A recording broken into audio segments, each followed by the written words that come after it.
that emotion. It's gonna get wild, it's gonna get wild.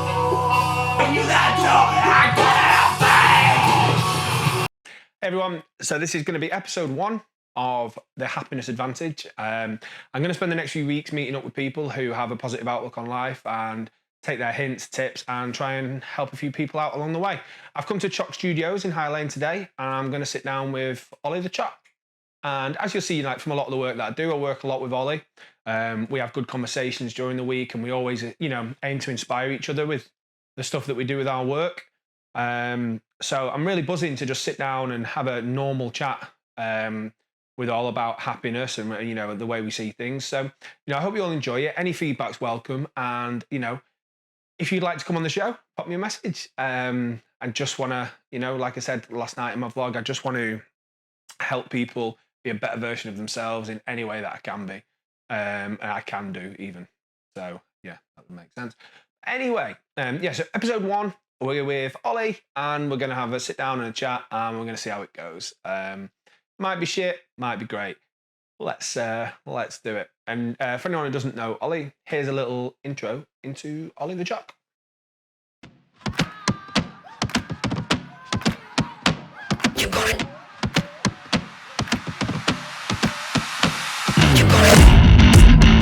Choc and roll! Welcome to the Choc Studio with me, Oli The Choc.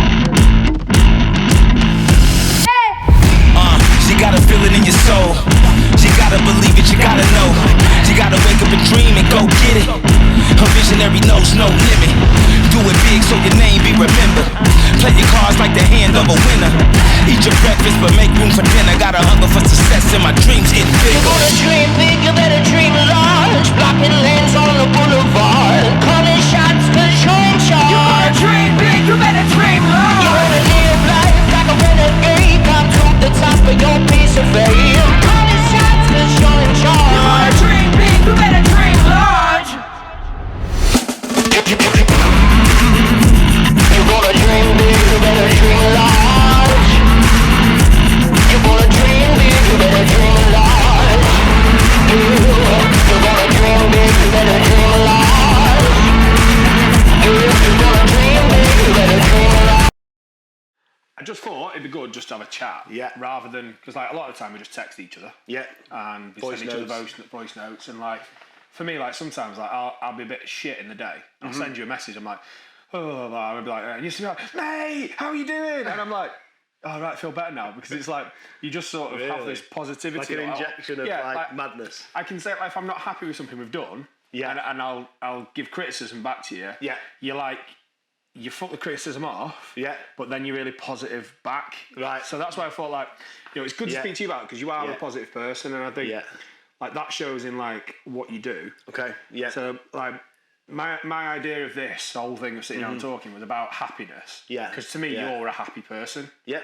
I believe, obviously you have a private life, you have Oli Dunn, and you have Oli The Choc. And you have your separate sides. But I mean, for me, like, I met you as Oli The Choc, but I feel like I know you as Oli Dunn. Yeah, true. Do you know what I mean? Like, I sort of got to know you as a person. Like you peel back the layers sort of thing. Yeah. 100%. And I think I just wanted to talk to you and what you feel happiness is.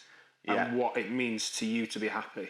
I think happiness means different things to different people. I think this is why it's really interesting that you're having these conversations. Like, we're all different. We're all almost wired up differently. We come from different ancestry, and we've grown up in different environments. Like, I always think I'm a product of the environments and the situations and the experiences that I've been through. And like, we can't compare ourselves to other people, and we spoke about this. Gary Vee says it all the time, like, comparison is the thief of joy. So it's going to make you very unhappy if you start trying to chase somebody else's happiness. Like, you've got to really work out what happiness is to you.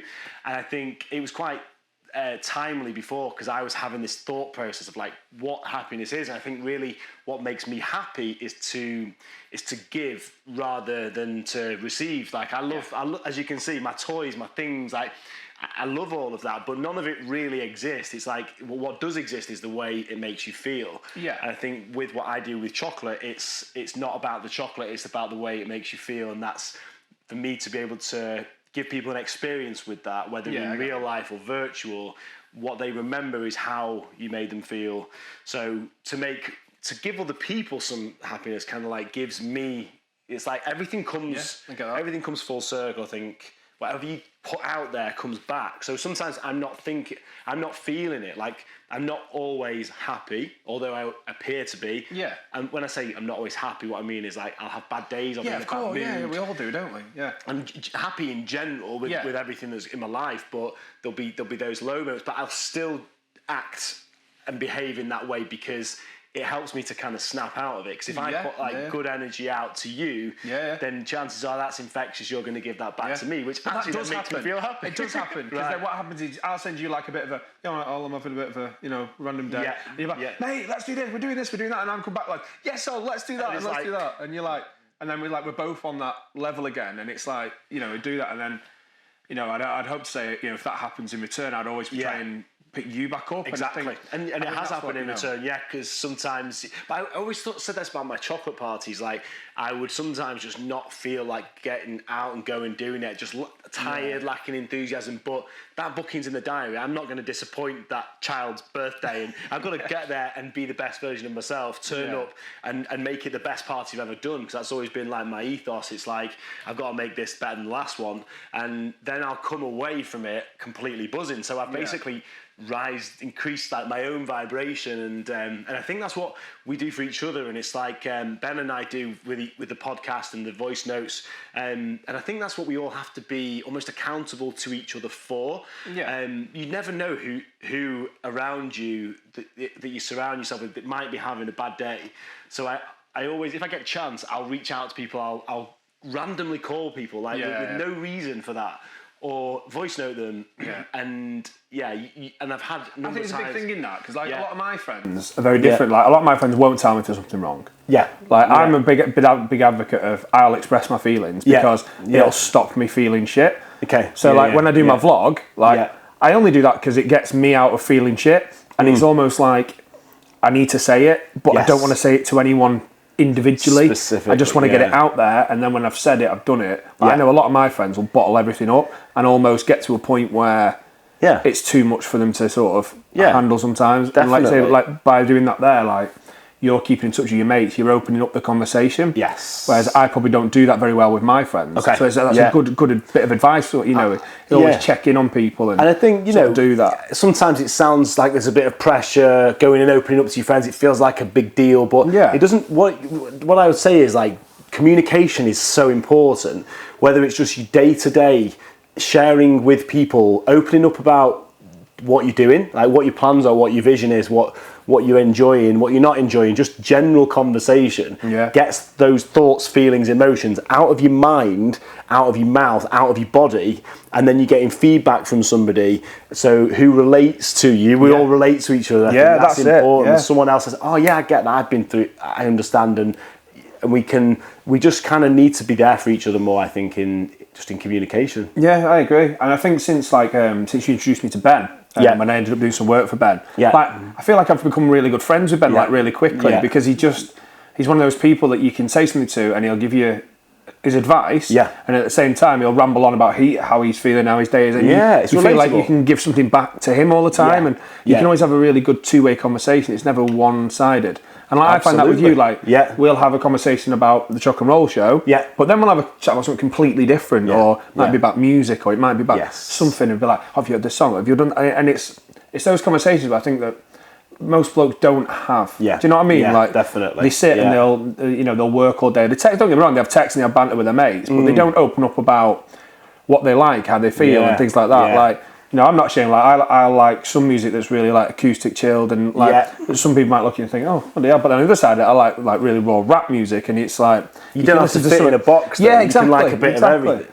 And I think that for me is that's one of those things about happiness. It's like I'm at my happiest sometimes when I've got my headphones in. I've just gone for a walk. Yeah. Because I just listen to my tunes, clear my head, and do things like that. And I think I'm usually in my happiest and probably most inspired state when I'm above the clouds, when I'm on a plane, because I'm literally left my life behind. It's not that I don't like my life, but it's nice to get that different perspective, and that's a bit like going for a walk, or even going and sitting in a coffee shop, putting some music on, and just kind of taking that time out offline and being able to evaluate stuff and think, what is it that I always say, Ben and I have spoken about this, like talking to yourself. Yeah. Like even in the car, I'll be like talking to myself, like, so Ollie, what we're going to do? Like, let's prioritize the day. Like, what's the week going to look like? What is it you want to achieve? What is it you really want? And having that dialogue with yourself, helps you to refine what it is you want, and like keep also like the excitement. Like I've got to be stimulated and excited. And a lot of times I come in here and I'm on my own. I've got to keep the energy high. If I'm going to do a live video at 5 o'clock, you can't come on and go, I'm Oli The Choc. No, I almost got to build up to that. Yeah. So the conversations we're having about music or the latest gadget or getting you going for that. It's keeping that excitement. And people might see that as like that's downtime or off topic, but it's actually keeping your mood high, which makes you more productive with other things that you do. 100%. I fully agree with that. And I was saying to you earlier, obviously, I've come about a video I watched a while back about happiness and how that happiness affects what you do in everything you do. And you're 41% more productive when you're happy than if you're negative, neutral, or stressed. And I think that's a big thing, because if you could be 40% better, that's incredible, because you're happy compared to being sad, and all you have to do is figure out what makes you happy. Now that's a big ask, don't get me wrong, but if you can make yourself 10% better or 1% better each time, just by doing little things that make you a little bit happier, and you can keep plugging away at that, eventually you're going to get to a point where you think, I'm doing pretty good here. It's going to affect your work, it's going to affect your relationships, it's going to affect your general persona as you as a person. And I think that's the key. And that was one of the reasons I wanted to do this with people, because I think people think happiness is other people's happiness, like I said, and they don't know how to obtain their own. And I think it takes you to sit down and reflect and go, you have to be selfish sometimes. Well, there's two things, maybe actually three things there. I think selfish can be thought of as a negative, but actually, if you're selfish for yourself and be good to yourself and true to being you and who you truly are and the things that you want to do the things that light you up, that makes you happier, that makes you a better version of yourself, possibly the best version of yourself there is,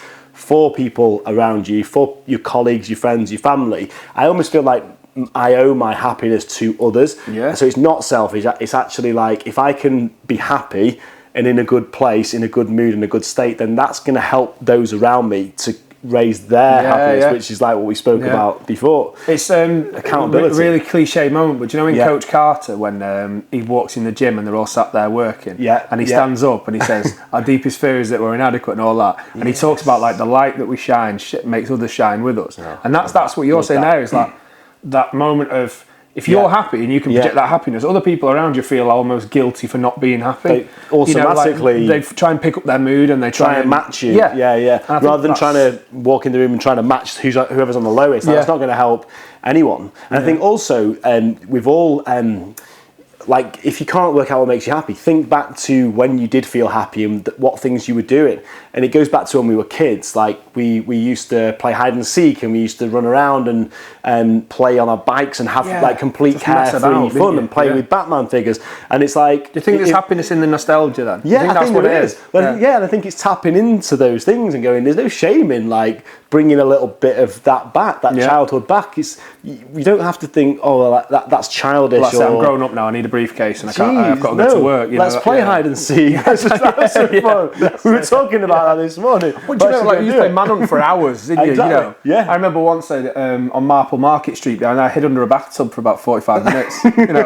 Fucking won. I won. And I was like, I think they'd gone home. I don't know. They might have come back and just left. But I had fun because I thought I was winning the game. Victory. Yeah, exactly. I won. No one. But that's in your DNA, though. That's the stuff we did as kids. So we need to sort of take elements of that and try and see how we can implement that. But I think it flips over though now. So if I look at the kids playing hide and seek in the house, and I get a bit annoyed because they trash it, and you're like, I understand they're having fun, but they've trashed it, and that's another topic in it. So like, now you're a dad, has that changed your perception of that? Because now I feel as a dad, I'm not just responsible for my happiness, I'm responsible for my wife's and my 4 kids' happiness, and sometimes it can have a negative effect on me because I'm trying to put their happiness above mine. Yours. But in actual fact, if I'm happy, it probably reflects out to them. Yeah, I think it's important that you're quite right. So rather than, it's very difficult, especially when you've got 4 children and you want to ensure that they're happy. But I think really your happiness is the most important, because that's going to shine a light for them, isn't it? And I think especially children can feel energy. You know, I think we all can. And I suppose it has given me even more of a motivation to be the best version of myself, be happy, be there for her, and just because I love seeing the videos that Kim puts on and you put on of you both just having fun and playing with Romy and like it's nice, like for Carl, who we both know. Like, did you see the video we put on yesterday of Jackson in his boxing gloves? And I'm like, I love that, because that's Carl's happiness, you know, onto Jackson and him sharing something that he loves with his son at such a young age. And like, I love that. Just absolutely loved it. I thought it was, what a brilliant, like, thoughtful gift that someone got them as well. Absolutely. But like, it's the same. I had the conversation with Carl briefly about like how your perception of people change when you become a parent. Yes. So necessarily, like, I always say, like, a lot of people become dickheads. Yes. because I knew you were going to say that. I was wondering how you were going to approach view on it. You always, it's like, there's a Jamie T song at the end. He goes, "Yeah, you're cool, twat," and he goes like, "Fucking idiots on bikes." You become super protective. And it's like, I would look at that as like we were saying then about having manhood and playing fun and you know, doing all that. Yeah. And then I look at now and I look at the kids running around on their bikes and all kicking off and, you know, outside the shop and stuff like that. Yeah. And I look at that now and think, what a bunch of knobs. But in actual fact, you know, they're probably happy.